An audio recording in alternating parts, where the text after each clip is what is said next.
চিতল মাছের মুইঠা ভাতের পাতে দুইটা। বাঙালির কিছু ট্র্যাডিশনাল রান্নাবান্নার মধ্যে একটা নস্টালজিক ইমোশন জড়িয়ে রয়েছে এই রান্নাটার মধ্যে। চিতল মাছের মুইঠা এত সুন্দর অথচ এত সহজভাবে আজ আমি বানিয়েছি, যেটা আমি তোমাদের সাথে শেয়ার করে নিচ্ছি। আমার কর্তামশাই বাজার থেকে চিতল মাছ এনেছে এবং যেটা কিছুটা গাদার অংশটা, মেনলি এই অংশটা দিয়েই তৈরি হয় চিতল মাছের মুইঠা।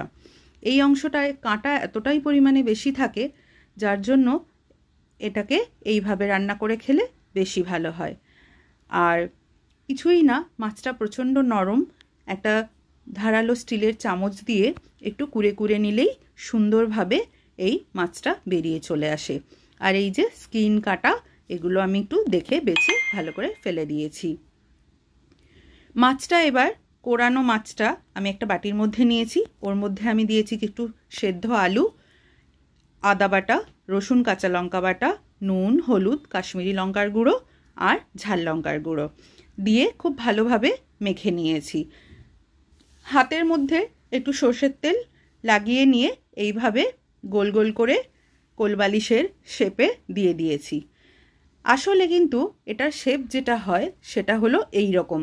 যেহেতু এটা মুইঠা, মুঠোর আঙুলের ছাপ পড়ে এটার মধ্যে, তবেই এটার নাম হয় মুইঠা।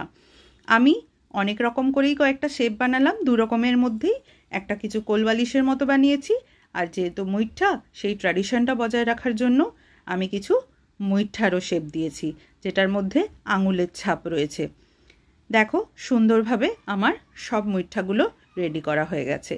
এর নেক্সট স্টেপ হলো, আমি একটা পাত্রের মধ্যে কিছুটা জল নেব। তার জলটা খুব ভালোভাবে গরম করে নেব, করে গ্যাসটা একদম স্লো করে দেব।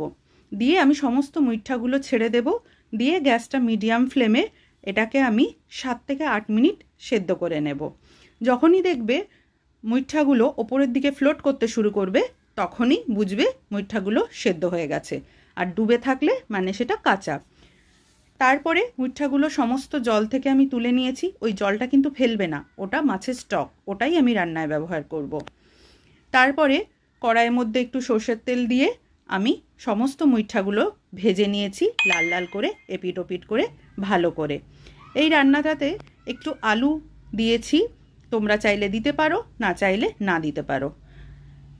একটা আলু একটু টুকরো টুকরো করে কেটে সেদ্ধ করে নিয়েছিলাম, তারপরে সেটা নুন হলুদ দিয়ে একটু লাল লাল করে ভেজে তুলে নিয়েছি। মশলা খুব বেসিক মশলা, একটুখানি তেলের মধ্যে গোটা জিরে